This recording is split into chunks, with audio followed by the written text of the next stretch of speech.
Assalamualaikum warahmatullahi wabarakatuh. Waalaikumsalam warahmatullahi wabarakatuh. Bismillah, walhamdulillah, wassalatu wassalamu ala rasulillah Sayyidina Muhammad ibn Abdillah wa ala alihi wa sahbihi wa wala wa la hawla wa la quwwata illa billah. Amma ba'du. Para jamaah salat subuh Masjid At-Taubah Sosan, hafidhakumullah jami'an. Amin. Alhamdulillah kita bisa melaksanakan kewajiban salat subuh secara berjamaah, dan sekarang kita lanjutkan dengan acara pengajian kitab Mukhtasar Ihya Ulumuddin.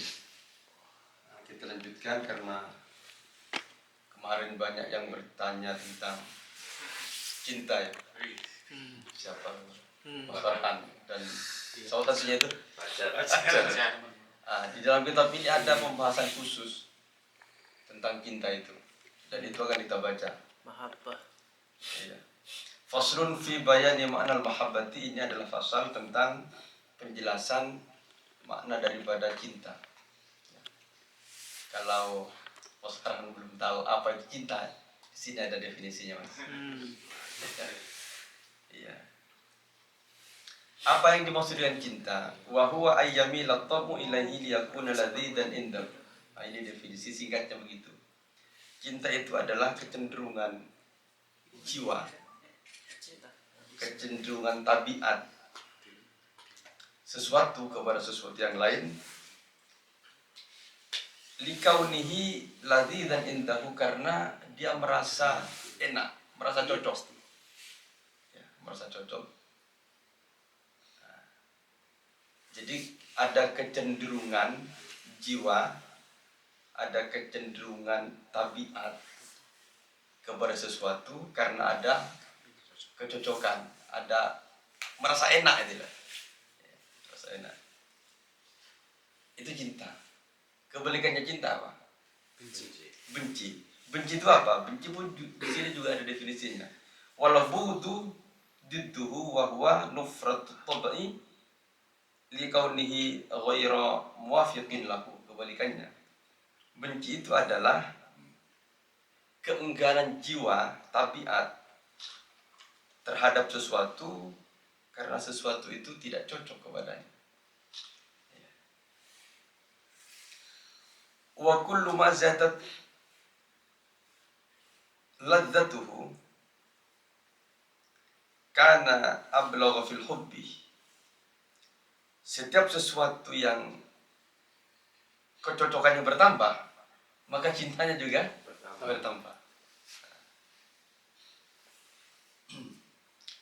Kemudian pintu-pintu cinta itu banyak. Yang pertama adalah faladzatul aini fil ibsar. Kecocokan mata itu disebabkan karena penglihatan. Melihat, kalau si siapa itu?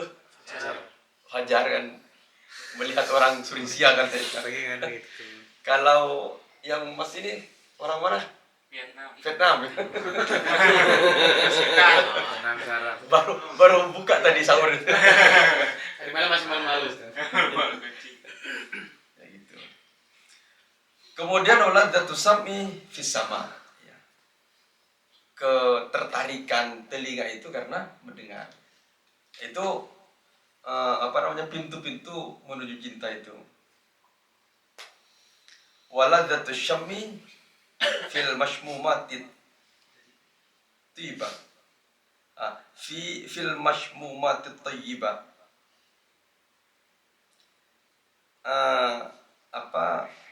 Enak, merasa enaknya penciuman itu di dalam sesuatu yang bisa dicium yang itu baik. Misalnya parfum, ya kan. Bedaknya siapa? Ya bedaknya istri. Kalau Mas Farhan belum. Kalau Mas Agus ya pengalaman. Merasakan bedaknya istri yang nempel.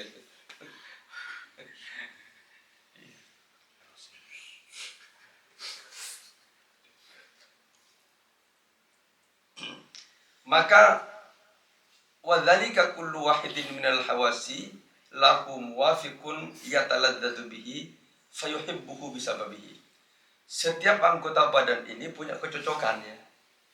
Tadi itu mata cocoknya melihat sesuatu yang indah, pendengaran juga melihat suara-suara yang halus misalnya, musik-musik ya kan, bunyian merdu-merdu gitu kan. Kemudian apa tadi, penciuman yang mencium aroma yang harum ya kan. Sehingga Nabi bersabda, wa qala alaihi salatu wassalam, hubbiba ilayya min dunyakum thalathun, at-tibu wan nisa'u wa qurratu aini fi sholati. Kata Nabi itu, di dunia ini ada 3 yang dicintai. Yang pertama adalah apa namanya? Di dunia ini ada 3 hal yang menyebabkan aku cinta. Gitu.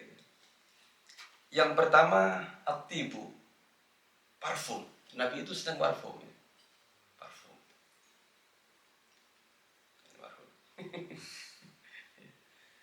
Satu. Karena apa? Dari hidung tadi ya, dari hidung. Ya. Yang kedua, nisa'u. Nabi itu suka perempuan. Artinya itu kan manusiawi ya. Iya, normal. Mas Farhan pun juga ya.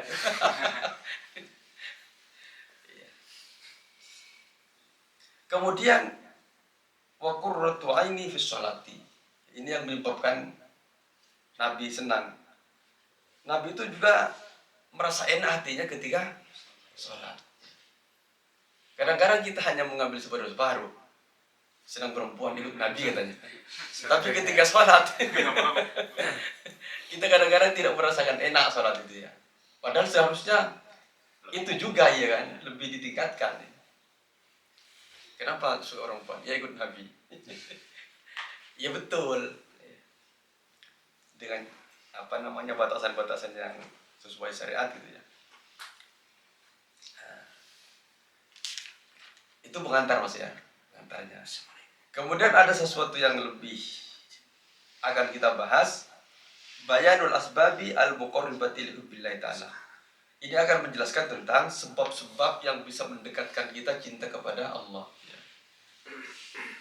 Jadi jangan hanya cinta apa di tempat kerja tadi.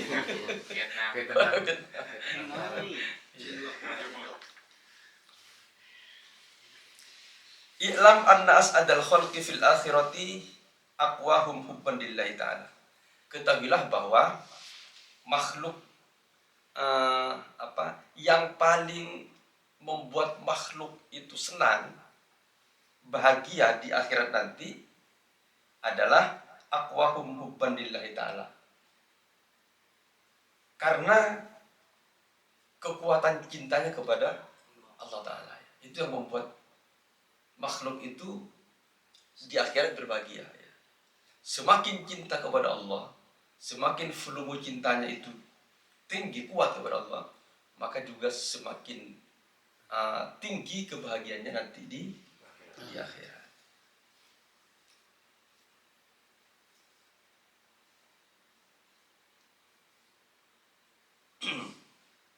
Kemudian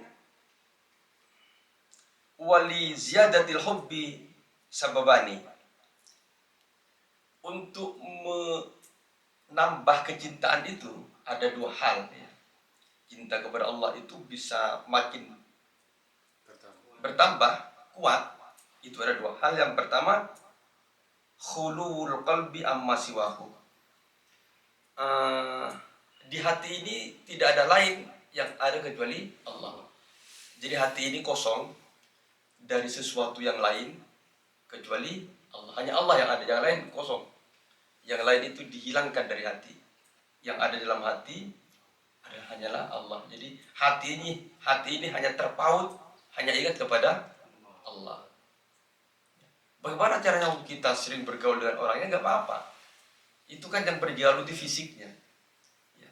Misalnya Mas Farhan dengan orang Rusia ya, dan orang Vietnam itu di tempat kerjanya biasa, nggak bisa dihindari itu berinteraksi manusiawi. Itu fisik, tapi hati tetap nyambungnya kepada Allah ya. Itu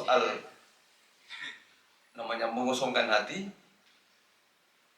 dari selain Allah. Gambarannya seperti ini. Imam Al-Ghazali menggambarkan fa innal ina'a kullama khala an syai'in ittas'a li ghairihi. Sama dengan wadah, tangkir atau gelas ya. Gelas ini kalau sudah diisi air, maka udara tidak akan masuk. Ya. Tergantung isinya akan. Jadi hati itu juga tergantung akan kita isi apa. Ya. Jadi rebutan itu yang mau masuk itu. Yang ada di situ ya sudah dia yang berkuasa. Yang lain sudah nggak bisa masuk.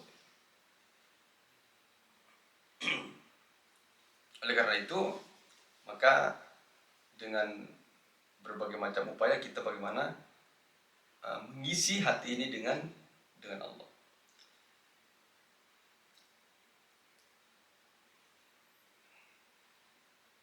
Maka Allah berfirman, "Qulillahu tsumma dzarhum." Kul katakanlah Muhammad, Allahu Allah, ya Allah aja. Katakanlah. Kepada yang lain saya tidak mengatakan apa-apa, tapi Allah gitu ya. Hanya Allah. Tsumma dzarhum, kemudian yang lain biarkan. Biarkan. Itu sebab yang pertama. Jadi sebab pertama bisa menambah kecintaan itu adalah mengosongkan hati dari sesuatu yang lain kecuali Allah. Yang kedua adalah wasababut tsani huwa kamalul ma'rifah.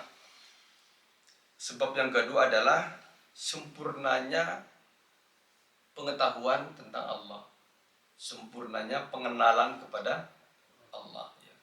Jadi pengenalan kita itu kepada Allah tiap hari harus bertambah. Ya. Yang mana kita bisa mengenali Allah dari sifat-sifatnya. Ya, kalau dalam akidah kita, ya Asy'ariyah dan Maturidiyah itu ada 20 sifat yang wajib. Ya.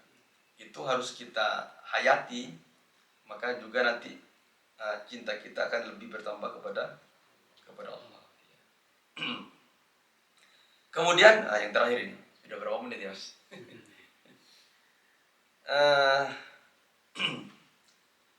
Yang pertama itu tadi kan mengosongkan hati ya. Di sini digambarkan fal awwalu mithaluhu tathhirul ardi minasyauqi wal hashish. Gambaran dari yang pertama itu adalah membersihkan bumi dari duri dan rerumputan itu. Jadi kapan bumi itu dikatakan bersih? Ketika tidak ada rerumputan dan tidak ada duri-durinya. Kemudian yang kedua, wasani mithaluhu waqul bidri fil ardi yanmu fayatawalladu minhu syajaratul ma'rifah. Contoh yang kedua itu adalah seperti kita menanam bibit di bumi, kemudian tumbuh, berkembang. Setelah tumbuh dan berkembang, maka hasilnya adalah pohon kemarifatan itu ya. Apa itu pohon kemarifatan? Wa hiya al-kalimatut thayyibah yang kita baca barusan itu. Apa itu? La ilaha illallah. Kama qala ta'ala sudah sabitun wa far'uha fis sama. Jadi mengenal Allah itu juga dengan memperbanyak zikir. Banyak zikir itu bisa membuat kita tambah kenal kepada Allah, membuat kita tambah cinta kepada Allah. Dan inilah juga yang akan menyebabkan Ramadan kita ini baik ya, seperti yang kajian tarawih kemarin itu, bahwa Ramadan ini adalah jantungnya tahun. Kalau Ramadan ini baik, maka kita akan menjalani kehidupan di bulan-bulan berikutnya itu baik juga ya. Salah satunya adalah zikir kepada Allah. Mudah-mudahan banyak manfaat barokahnya. Assalamualaikum warahmatullahi wabarakatuh.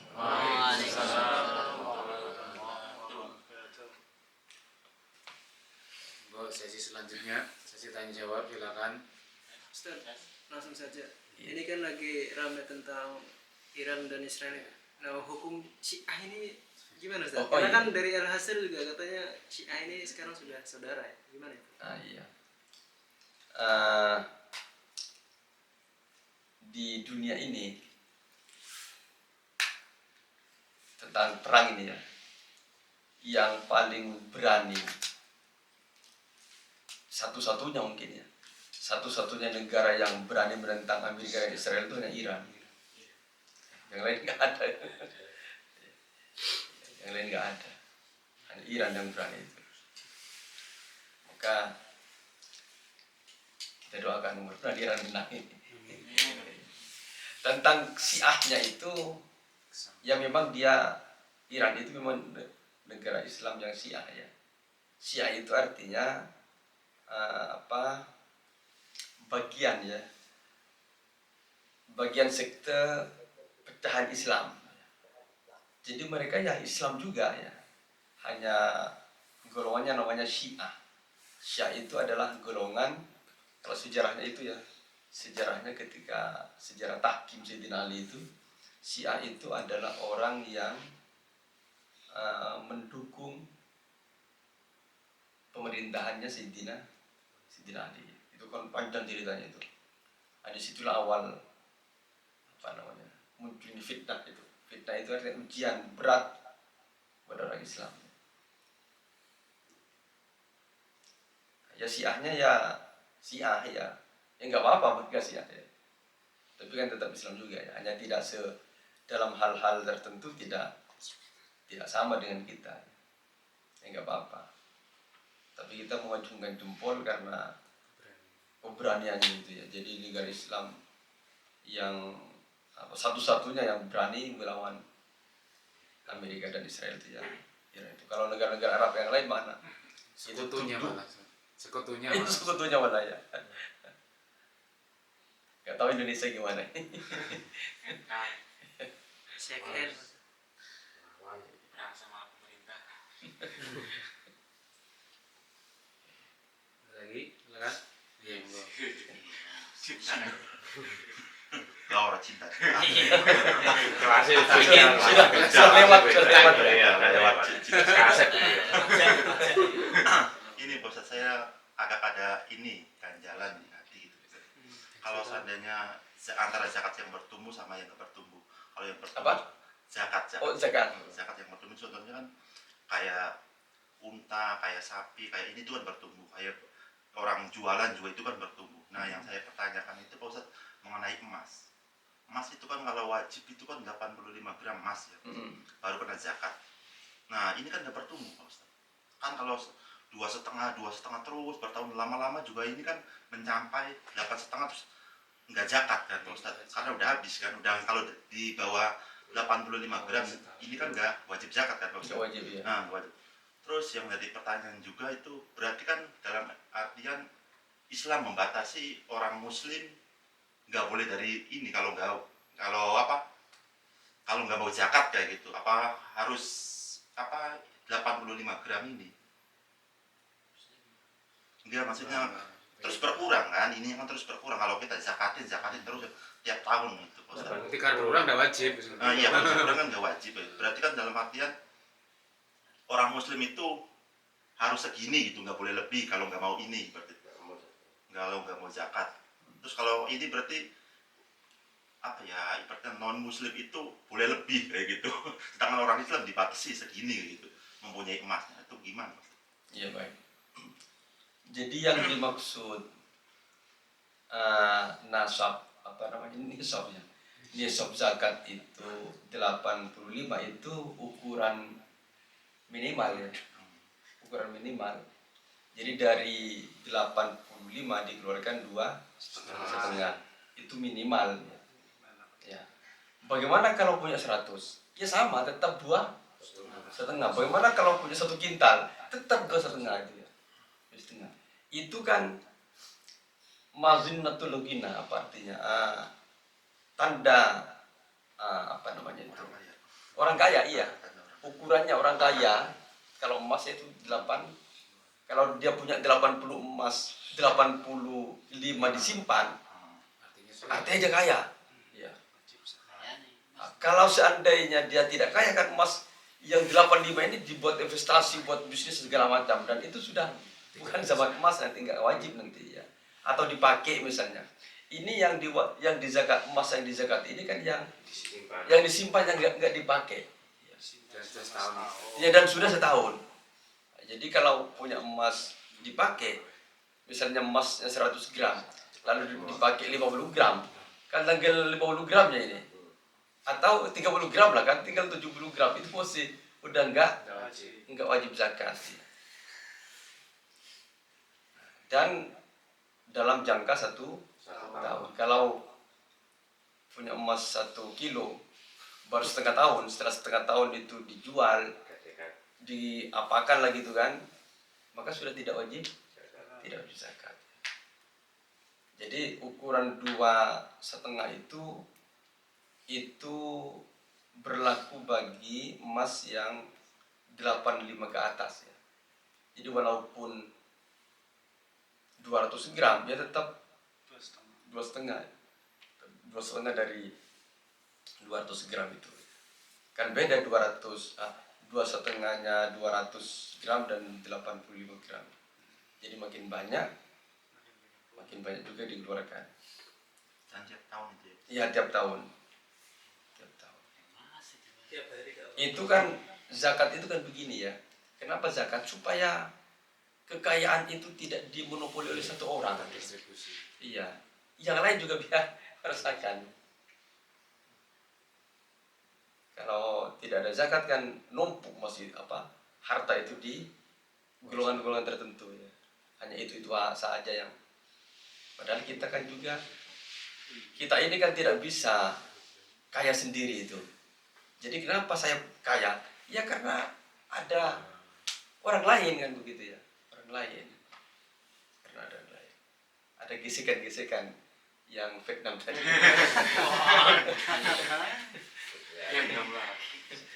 Boleh kan bisa kita boleh nanti. Ya orang maksudnya kan emas 100 gram. Sekian tahun berarti kan orang terus Ya kalau udah berkurang berarti nggak wajib. Sampai di bawah itu kan kita Sudah nggak wajib kan berarti. Iya, nggak wajib sudah ya. Nggak wajib. Karena ada batasan tadi ya, ada batasan. Berarti kalau sudah didistribusikan itu artinya sudah sudah menyebarkan kekayaan ke orang lain. Ketika sudah batasnya, sudah nggak kaya, sudah nggak wajib sudah nggak wajib. Ya. Ada Ustaz, pertanyaan. tambahan lagi Ustaz. Ini untuk hukum rukun qauli Ustaz, sebagai seorang makmum. Kalau sendiri kan ya udah tahu gitu Ustaz. Nah kalau sebagai makmum ini kan kita untuk membaca Al-Fatihahnya ini sebelum maksudnya barengan sama imamnya, yang penting terdengar sama diri sendiri atau setelah imam membaca Al-Fatihah Ustaz. Karena kan setahu saya kan setelah baca surat lain setelah Al-Fatihah itu kata Nabi itu dengerin, jangan sibuk sendiri. Nah gitu Ustaz. Ya, gimana Ustaz? Betul. Ya. Ini Ustaz? bagus pertanyaan. Jadi rukun qauli seperti Fatihah itu ya. Rukun qauli itu kan sedikit ya. Fatihah, takbir, tahiyat akhir. Udah 3 aja. Sementara subhanarabbiyal a'la itu kan nggak wajib tuh. Yang wajib adalah gerakannya, fi'linya. Jadi yang wajib itu hanya Allahu Akbar, Fatihah, tahiyat akhir. Itu aja yang wajib. Yang lain kan sunnah aja. Untuk mazhab Syafi'i. Iya. Karena tiap mazhab kan beda. Iya. Nah. Kemudian yang Fatihah tadi ya. Jadi kalau normalnya ya, kalau situasi normal biasa itu kan biasanya kita baca Fatihah setelah imam baca Fatihah. Makanya di dalam salat itu makmum imam setelah baca Fatihah itu seharusnya diam dulu, jeda memberi kesempatan kepada makmum untuk baca Fatihah. Ya. Itu idealnya begitu. Tapi Sempet ya. di masyarakat kan mungkin karena sibuk ya atau segala macam lah gitu kan, itu nggak ada jeda kadang-kadang. Iya. Jadi makmum itu bersamaan makmum baca Fatihah, imam baca surat-surat pendek. Seharusnya tadi itu idealnya kata Nabi dengarkan itu. Dengarkan. Makanya di madhab Maliki itu baca Fatihah itu bisa diwakili dengan mendengar Fatihahnya imam. Sudah tidak perlu baca. Ya nggak perlu baca dia. Kayaknya itu mazhabnya anu ya. Malik apa? Sistani itu kayaknya ikut Maliki kayaknya. Kayaknya kalau saya perhatikan. Ya. Maliki kayaknya. Jadi Maliki itu mengatakan begitu. Karena antara orang yang membaca dan yang mendengar itu pahalanya sama. Ya. Pahalanya sama. Itu kalau Al-Qur'an ya. Jadi Al-Qur'an itu menurut mazhab Syafi'i didengarkan saja. Jadi kalau imam baca Fatihah mau dengarkan, itu sudah sama baca. Kalau di mazhab Maliki, ya kalau kita harus baca. Kemudian untuk menyiasati tadi itu, misalnya tarawih kadang-kadang cepat ya. Jadi makmum itu mengikuti baca, mengiringi, ya, mengiringi, nggak boleh mendahului, harus mengiringi. Misalnya mau baca Alhamdulillahirabbil alamin, imam baca Alhamdulillahirabbil alamin, mau mengikut ya. Biar nanti tidak ketinggalan ya. Tidak ketinggalan. Kadang-kadang kan kalau di kampung-kampung kita itu taruhnya kan cepat ya, nggak rutut kadang-kadang. Supaya rutut ya begitu caranya. Baca Fatihahnya itu mengiringi imam supaya nggak ketinggalan. Ya. Ada pertanyaan Ustaz dari ini online. Dalam kehidupan kita sering bertemu dengan banyak orang yang ternyata entah secara tutur perilaku kita merasakan energi kehadirannya saja sudah merasa tidak suka. Kita merasa risih dan merasa benci gitu. Ada perasaan seperti itu Ustaz. Menurut Ustaz bagaimana cara mengatasi hal tersebut? Ya udah ada perasaan nggak enak itu ketemu orang hawanya nggak enak gitu. Iya, itu kan pasti ada penyebabnya ya. Iya. Iya, tadi itu kan kecenderungan hati kepada seseorang atau kepada sesuatu kan tidak, cinta itu kan tidak hanya kepada orang ya. Kebalikannya kan al-bughdu itu adalah enggan. Kira-kira penyebabnya apa ya? Penyebabnya, maka penyebab itu harus diputus. Harus dicari jalan menghilangkan keengganan terhadap sesuatu itu penyebabnya. Apakah karena sifatnya, apa karena zatnya, atau karena apanya itu. Jadi cara menghilangkannya itu adalah memutus sebabnya. Ya, memutus sebabnya. Apa sebabnya kira-kira? Kok jiwa ini menolak? Ya kan? Gara-gara apanya? Maka itu nanti diputus penyebabnya itu. Ada lagi Ustaz, pertanyaan lanjutan.